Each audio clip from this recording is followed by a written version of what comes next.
Jamaah sholat Jum'ah rahimakumullah. Kita bersyukur pada siang hari ini Allah masih memberikan kesehatan, kesempatan sehingga kembali kita berkumpul di masjid untuk melaksanakan serangkaian sholat Jum'ah. Jamaah rahimakumullah, ada ayat pendek yang tadi saya bacakan, surah Abasa ayat 24.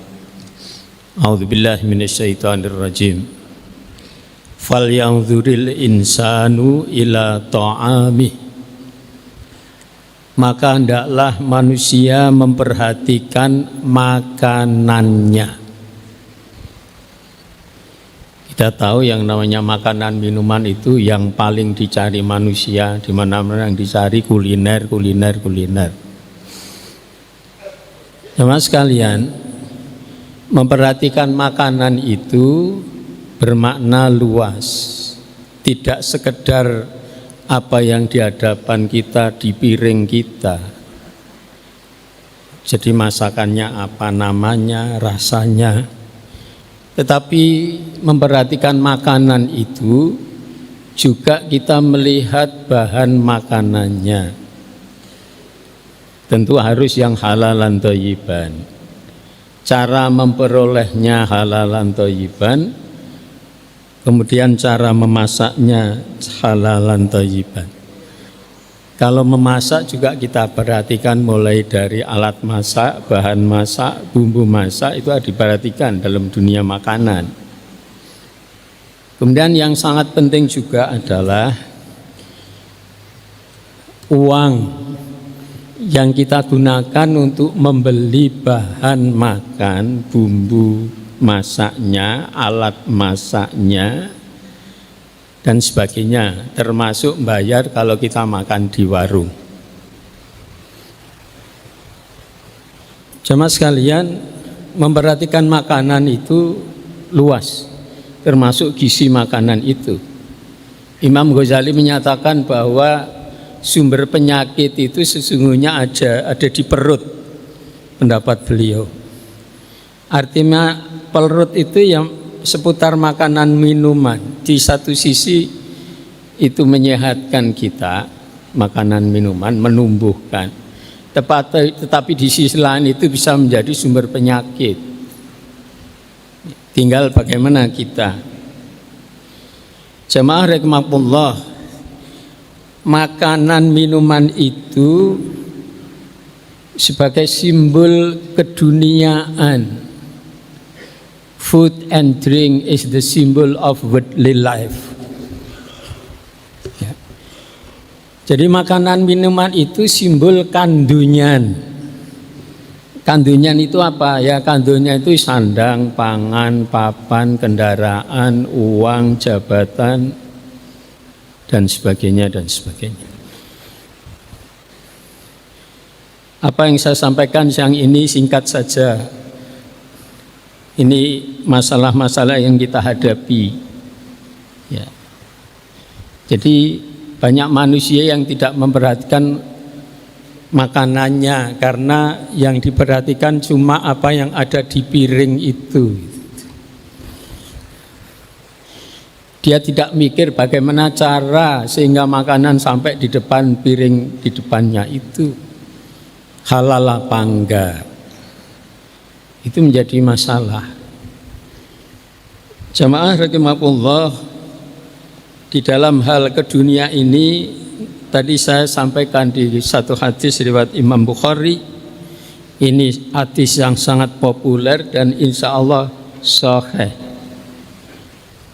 Nabi ngendika laisal ghina an kasratil aradi walakinnal ghina ghinan nafs.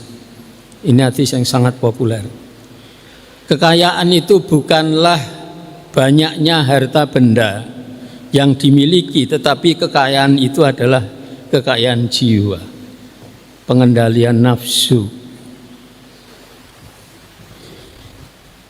Juga di hadis lain riwayat Imam Baihaqi, Nabi secara pendek menyatakan al-qanaatu kanjul la yafna. Yang namanya qanaah menerima apa adanya dari Allah. Itu adalah pusaka yang tidak bisa hilang. Maka jemaah sekalian, mari kita sangat berhati-hati mensikapi dunia, khususnya makanan minuman. Sebentar lagi Ramadan, Maret, nanti awal Maret Ramadan.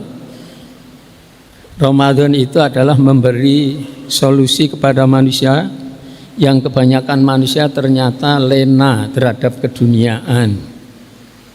Ya. Jadi tidak makan, tidak minum itu sebenarnya pengendalian keduniaan. Karena makanan minuman itu simbol dari keduniaan. Jamaah rahimahullah, sehingga Nabi SAW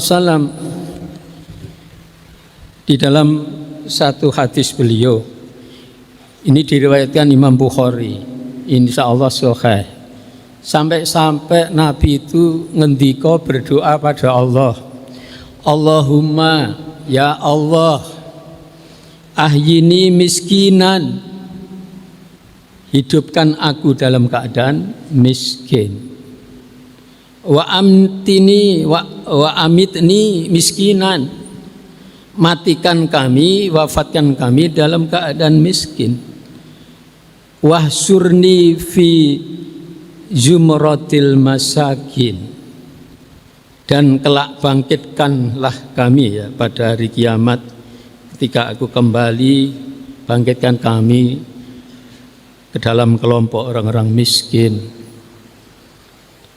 Jemaah rahimahullah, manusia itu sejatinya miskin, bahkan lebih bawah dari miskin, yaitu fakir. Ya ayyuhan nas, manusia, antumul fuqara'u ilallah. Manusia, kamu itu fakir terhadap Allah. Fakir itu artinya apa? Fakir itu artinya orang duwe apa-apa, ora iso apa-apa, ora nggawa apa-apa, ora ana apa-apane, itu fakir. Lahir gak bawa apa-apa, gak bisa apa-apa, nanti mati juga sama. Enggak apa-apa, enggak bisa apa-apa, enggak bawa apa-apa kecuali amalnya. Semua ditinggal. Dan umur kita di dunia sangat-sangatlah pendek. Karena satu ayat menyatakan satu hari akhirat 1000 tahun di dunia. Ayat lain menyatakan 5000 tahun dunia. Jadi kalau sekarang umurnya 100 tahun, cuma 2,4 jam di akhirat, tidak sampai 3 jam. Dunia kuwi cilik, dunia kuwi sithik. Kemudian ketika Allah menawarkan Nabi, ya, Nabi menyatakan di hadis riwayat Imam Ahmad, Imam Tirmidzi, saya baca terjemahannya. Tuhanku menawarkan kepadaku untuk menjadikan lembah Mekah seluruhnya emas. Ya. Jadi Allah menawarkan emas sak Mekah, lembah Mekah tak gawe emas kabeh. Tak keke kowe Muhammad gitu ya.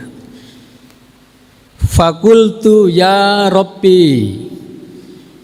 Maka kemudian aku berkata, ya Tuhanku. Jadi Nabi Muhammad menjawab, la ya Rabbi. Mboten kemawon Kanjeng Nabi. Mboten kemawon, mboten. Walakin asbahu yauman, aju'u yauman. Nanging Gusti Allah, ya, ini ngendikane Kanjeng Nabi, aku ingin satu hari kenyang dan satu hari lapar. Kalau aku lapar, aku akan memohon dan ingat kepadamu, karena yang membuat perut saya warak itu ya adalah Engkau. Dan kalau kenyang, cukupan, aku akan bertahmid memujimu dan bersyukur kepadamu. Ya. Jadi jamaah sekalian, kalau toh orang banyak mengatakan kekayaan itu adalah kekayaan harta, dan itu tidak sesuai dengan Kanjeng Nabi dawuh pun tadi, Dan kemudian Nabi menyatakan sehari lapar, sehari kenyang. Manusia memang begitu. Suatu saat kita tidak lapar, hari ini, siang ini tidak lapar, insya Allah nanti Ramadan 1 bulan kita akan diperintah untuk lapar. Semoga Allah SWT memberi petunjuk kepada kita, ya, agar kita tidak salah mensikapi terhadap dunia. Tidak salah mensikapi sandang, pangan, papan, kendaraan, uang, jabatan, dan sebagainya. Jangan sampai rakus semuanya miliknya Allah dan semua akan dipertanggungjawabkan oleh Allah Subhanahu kepada kita. Amin ya rabbal alamin. Barakallahu li wa lakum fil Qur'anil Karim. A'udzubillahi minasyaitonir rajim. Walhamdulillahirabbil alamin.